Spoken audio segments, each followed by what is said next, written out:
Buenas tardes, queridos docentes. Mi nombre es Jorge José Flores López, cursante de la carrera de Perito en Mecánica Automotriz, y hoy les voy a presentar mi tema correspondiente al área científica, el cual se titula Descripción de los avances en los campos de la biología y la biotecnología en relación a las teorías que sustentan. Quisiera empezar esto con una pregunta. ¿Alguna vez se han preguntado en qué consiste el desarrollo de nuevos medicamentos o cómo es que cultivan los productos que venden en el supermercado? Bueno, pues todo eso corresponde al área de la biotecnología, la cual consiste en tomar lo que sabemos de los seres vivos, o sea, lo correspondiente al área de la biología, y de, y de utilizarlo para modificarlos a nuestra conveniencia. Pero antes de llegar a eso tenemos que saber cómo es que llegamos a saber todo lo que sabemos hoy con respecto a los seres vivos, y que en relación a lo que todavía estamos en proceso de aprendizaje, pero eso es otro tema. Bueno, empezando por la teoría celular, que es la teoría que parten todos los demás.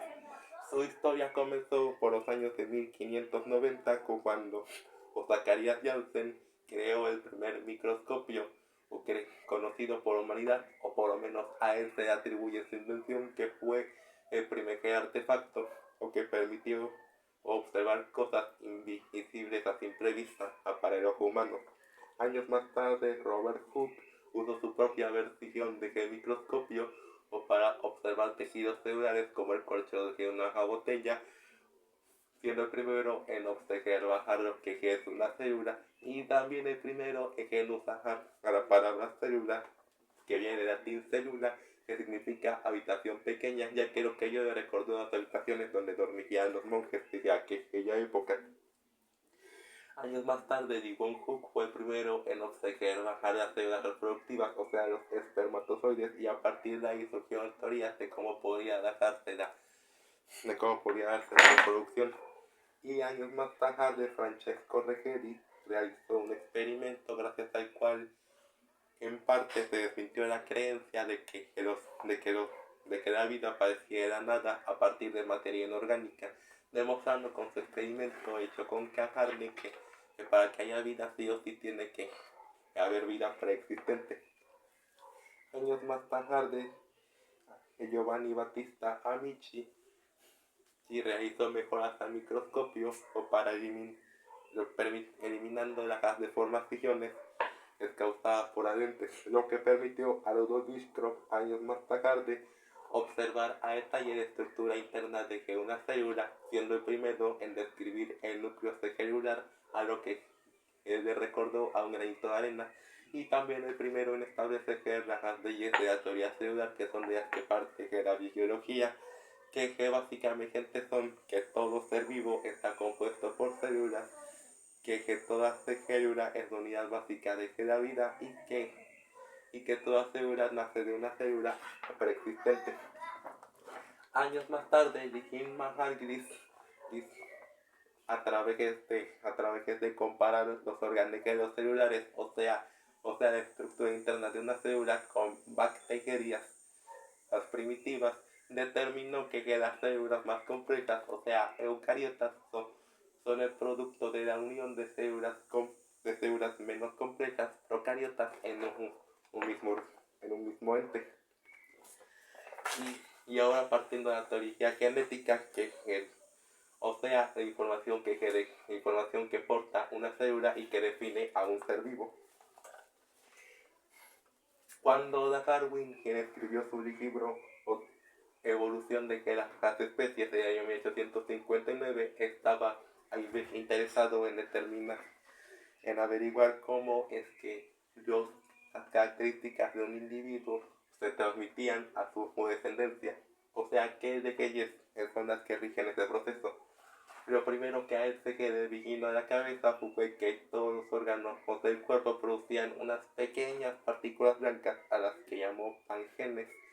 las cuales a través de torrentes sanguíneos se instalaban en los órganos reproductivos, y de ahí en las células reproductivas. Pues ya se tenía cierta idea de que eran las células las responsables de la reproducción, aunque no se sabía muy bien cómo. Años más tarde, Friedrich Nietzsche de que descubrió lo que hoy conocemos como el ADN, a lo que él llamó nucleína, ya que se encontraba exclusivamente en el núcleo celular. Aunque hoy sabemos que también existe el ADN mitocondrial, pero el más importante es el ADN nuclear, ya que es el resultado de la mezcla de la información genética de ambos padres. Bueno, años más tarde, Oscar Hertwig, de observar el proceso de reproducción de los erizos de mar, determinó que la reproducción se quedaba porque el núcleo del espermatozoide se unía con el núcleo el óvulo. Años más tarde, Oscar Wegener, a través de sus experimentos con alberjas, fue el primero en escribir las leyes a través de las cuales se rige la herencia. La herencia hay caracteres, como lo puede ser el color, la textura de la piel, la resistencia a enfermedades, entre otras cosas. Que años más tarde, cuando terminó de escribir el ADN y estructurar completamente estas leyes, no pasaron a reescribir, sino que pasaron a explicarse mejor con lo que ya se sabía. Watson y Crick en el año de 1953 fueron los primeros en proponer el modelo de doble hélice para determinar cómo se estructuraba el ADN o cómo se organizaba. Y años más tarde, en el año de 1973, Herbert Boyer y Stanley Cohen son los primeros en crear un organismo transgénico, o sea, un organismo cuya información ha sido alterada por manos humanas, que básicamente lo que hicieron fue tomar una bacteria que no era resistente a los antibióticos e insertarle la información genética de que otra bacteria que sea resistente a los antibióticos para volverla resistente a los antibióticos. Y podría hablar de otras cosas, pero por lo que más nos interesa ahora es la teoría de la clonación, la cual comienza el año de 1800, cuya historia comienza en el año de 1885, cuando Hans Liebig, a través de agitar y dividir los embriones de erizos de mar, determinó que al momento que una célula se dividía en dos mitades, o sea, esas dos mitades daban origen a una célula completa y funcional, aunque de menor tamaño de que el original, pero ambas igual de funcionales. Y años más tarde, Hans Piemann,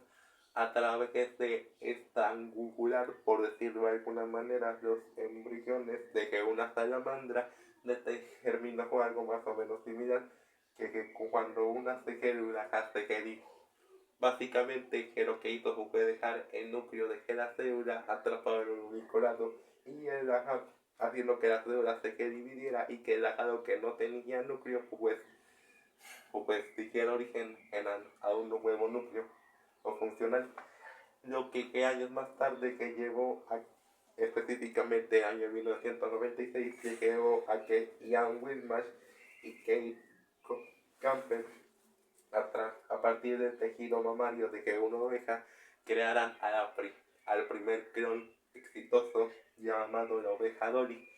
Y esa fue una breve historia de cómo llegamos a saber lo que sabemos hoy en día sobre los seres vivos, que están formados por células, que las células son las portadoras de la información que define a un ser vivo, y que una célula podía dividirse en dos células funcionales. Y algunos de los descubrimientos más recientes y más relevantes es en relación a la biotecnología, o sea, tomar lo que sabemos de los seres vivos y utilizarlo a nuestra conveniencia. Fueron los hechos por el científico Shinya Yamanaka, que determinó que una célula ya especializada y que ya había terminado su desarrollo se podía modificar para que retrocediera su desarrollo y que no tuviera ninguna especialización para poder darle la especialización que uno quisiera.